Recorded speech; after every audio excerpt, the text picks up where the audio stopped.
Today, we are going to review a book called Give and Take by Adam Grant. Adam Grant is an American psychologist who teaches at Wharton. He is the author of books like Give and Take, Original, Option B. So, in today's world, the success is increasingly dependent on how we interact with each other.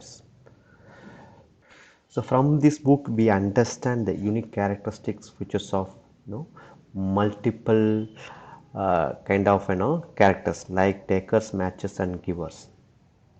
Let's begin to review the book. So the author is predominantly focused on the three types of personalities. Like first one is giver. So giver, he states that who selflessly help others without expecting anything from others. And another kind of personalities takers who are in win-loss situation. They think only for themselves. The last one is the matchers. Matches are the equalizer. You help me and then I help you. If you do something, then only they will do something for you. See, they will always depend on them kind of matching with whatever they are doing. Here author says like the takers are who people who seems to be care only about themselves and completely disregarding the needs of others. These people are takers. Everywhere they go, it seems their primary concern is taking as much as money, status, admiration as possible.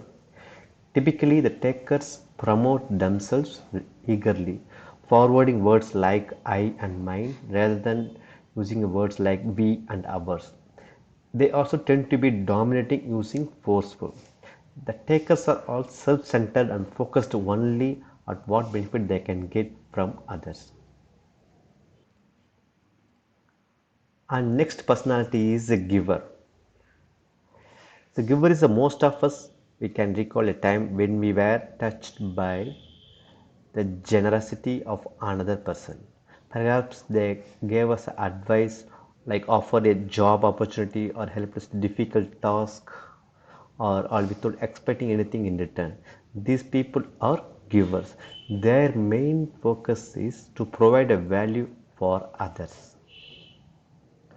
And those I have self-interest and an high and other interest or special category or givers are called otherish. Normally here author call those people called otherish in case they have on self-interest and high on other interest. If they care more about other kind of an interest, then those people they call it as comes under the category of otherish. And the next one category is the matchers. So to matchers, the world should be level playing field where people exchange knowledge, skills, and resources equally. Matches are uncomfortable when exchange are unbalanced. If they help someone, they expect the reciprocation or else they feel unsatisfied. In next chapter, we'll see the researchers. Actually, there are multiple researches happen. They demonstrate the giver sinks to the bottom of success ladder. So across a wide range of important occupation, the givers are at a disadvantage. So if you are givers, definitely you will be at the bottom of the success ladder. They make others better off because you will sacrifice their own success in the process. Also, author says traditionally we have been taught to believe that in order to succeed, we must compete with others. That's what we have learned so far. That's what the world taught us. But wherever the takers try to get as much as possible from others, the matches are aimed trade evenly. The givers are the rare breed of people who contribute others without expecting anything in return. The research and historical evidence shows that it's not necessary that takers who win in the end. Those who can give, definitely they will achieve great heights, and opposed to those to the great success for others along the way. So with this, we'll come to an end of this book review. So in case if you don't subscribe this channel, please do subscribe, and then I'll see you in the next video. Thank you all. Bye.